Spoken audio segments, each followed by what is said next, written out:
Hapon, nasa ano tayo? Nasa Tagaytay. So, nandito na naman tayo ngayon sa may Clark International Airport. So, nandun yung mga aeroplano. May aeroplano dyan. Mga naghihintay. So, yun tayo ganyan, guys. So, yun naman ang asin sa sasakyan. Alright, nasa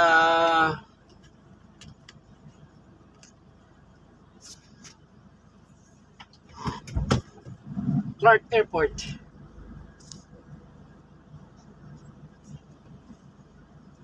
Grabe. Init.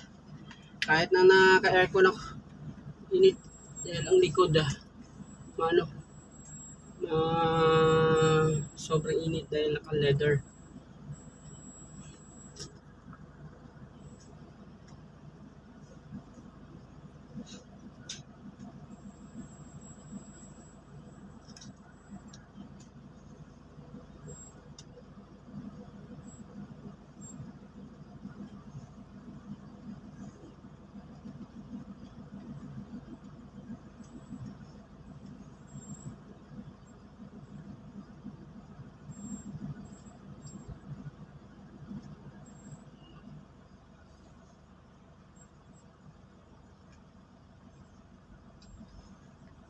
Alright, so kung hindi pa kayo nakapunta rito sa may Clark International Airport, so ito nga ang itsura ng CRK, Clark International Airport.